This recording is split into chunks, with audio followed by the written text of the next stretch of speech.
اس کے بعد سوال ہے ہماری بہن زینت علی کا، کہہ رہی ہیں السلام علیکم۔ وعلیکم السلام ورحمۃ اللہ۔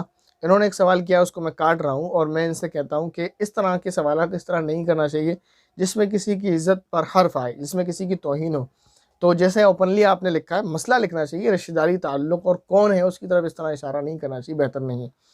اب سوال یہ ہے ان کا، وہ میں پڑھ کر سناتا ہوں آپ کو دوسرے انداز سے، کہ کسی گھر میں 4 بیٹیاں ہیں، وہ لڑکوں سے ناجائز رشتے رکھتی ہیں، غلط کام کرتی ہیں پیسوں کے لیے۔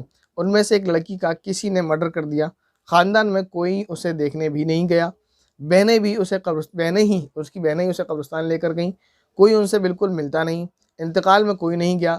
کیا یہ صحیح ہے؟ کیا ہم اس کے لیے لوگوں نے جو کیا واقعی وہ صحیح ہے؟ ایسے لوگوں کو تو کوئی بھی اپنے سماج میں نہیں رکھے گا جن کے اتنے گندے کام ہوں کہ پیسے کے لیے وہ اس طرح کا کام کرے، تو اس کو تو کوئی بھی اپنے جو ہے سماج میں نہیں رکھنا چاہے گا۔ تو سماج سے اگر ان کا بائیکاٹ کیا گیا تو کوئی غلط نہیں کیا گیا۔ اس کے بعد یہ لکھا ہے، کیا ہم اس کے لیے پڑھائی کر سکتے ہیں، دعائے مغفرت کر سکتے ہیں؟ یہ مسئلہ ہے۔ دیکھیں، میں نے بارہا کہا ہے کہ قرآن کریم ہم کو جو ہدایت دیتا ہے، جو رہنمائی ہماری کرتا ہے، وہ کرتا ہے سیدھے راستے کی طرف۔ اور سیدھا راستہ کیا چیز ہے؟ میں نے بارہا کہا ہے، سیدھا راستہ نام ہے جو قرآن کریم کے اندر اللہ رب العزت نے فرمایا اہدنا الصراط المستقیم، بندوں کو دعا سکھائی کہ اللہ ہم کو سیدھے راستے کی طرف چلا۔ تو اس سے مراد ہے کہ اللہ تعالیٰ ہمیں راہ راست پر رکھ، اعتدال کی راہ پر رکھ، نہ ہم اس طرف جھکیں نہ اس طرف جھکیں، تاکہ ہم زندگی میں بھی سیدھے راستے پر چلیں اور کل قیامت کے دن بھی ہم سیدھے راستے پر صراط مستقیم پر پار ہو جائیں۔ تو اس مسئلے میں 3 نظریے ہو سکتے تھے۔ ایک تو یہ کہ لوگ ایسی لڑکیوں کے ساتھ زندگی میں اچھا برتاؤ کرتے ہیں، ان کے ساتھ ملتے جلتے رہتے ہیں، ان کے ساتھ کھاتے پیتے رہتے ہیں، اور ان کے اس عمل کو برا نہ سمجھتے اور ان کے ساتھ لگے رہتے اور ان سے تعلقات بنائے رہتے، تو ان کا یہ عمل بھی غلط تھا۔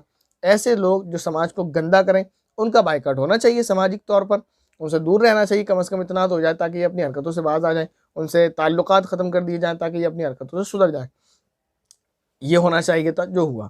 دوسرا یہ کہ یہ بھی کر دینا کہ وہ مر گیا اور پھر اس کے بعد اس کو برا بھلا کہنا یا اس کو اشارے ثواب کرنے کو برا سمجھنا، یہ میں سمجھتا ہوں مناسب نہیں، کیونکہ ہے وہ مسلمان ہی، اور ایک مسلمان کے لیے دعائے مغفرت، دعائے رحمت کرنا جائز ہے۔ اس کو میں ایک آپ کو بات بتاؤں، دعائے مغفرت کس لیے کی جاتی ہے؟ جو نیک ہوگا اس کو تو دعائے مغفرت کی ضرورت ہی نہیں ہے، اگرچہ کی جاتی ہے، اور اس طرح جو نیک ہے تو اللہ تعالیٰ کی رحمت تو خود بخود اس کی طرف ہے۔ تو یقینی بات ہے کہ ہم کیونکہ گناہ گار انسان ہیں، گناہوں سے بچ نہیں پاتے ہیں، تو گناہ گار مرتے ہیں، تو اسی لیے دعائے مغفرت اور دعائے رحمت ہمارے لیے کی جاتی ہے۔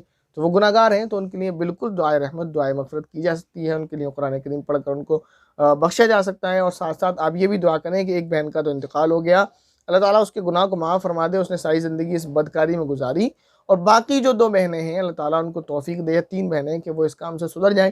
اب جیسے سماج والوں نے ان کے ساتھ سماجی بائیکاٹ کیا، خاندان والے بھی ان سے نہیں ملے، تو اس کے ساتھ ساتھ خاندان والوں کو صرف یہ نہیں چاہیے کہ ان کا سماجی بائیکاٹ کریں، ان کے ساتھ چاہیے کہ ان کو نصیحت کریں، کسی طرح سمجھائیں۔ ایک کا تو انتقال ہو چکا، اسی طرح ان کو سمجھا لیں کہ بیٹا سدھر جاؤ، اگر اس کی طرح تمہاری موت ہوگی تمہیں کوئی پوچھے گا نہیں، اس کو تو تم لے گئی قبرستان، تمہیں کون لے کر جائے گا؟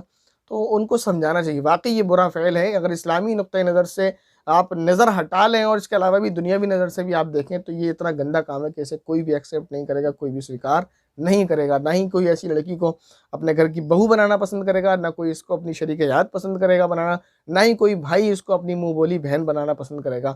تو یقینی بات ہے بہت برا فعل ہے جو سماج میں کسی بھی طرح کا، کسی بھی مذہب کا کوئی بھی آدمی اس گندے کام کو قبول نہیں کرے گا۔ تو اس کو سمجھانا چاہیے کہ اس حالت میں تمہاری دنیا بھی برباد ہے، قیامت میں آخرت بھی تمہاری برباد ہے۔ تو اگر وہ سدھر جائیں تو بہت بہتر ہے، ورنہ جو مر گئی ہے اس کے لیے سال ثواب آپ کر سکتے ہیں۔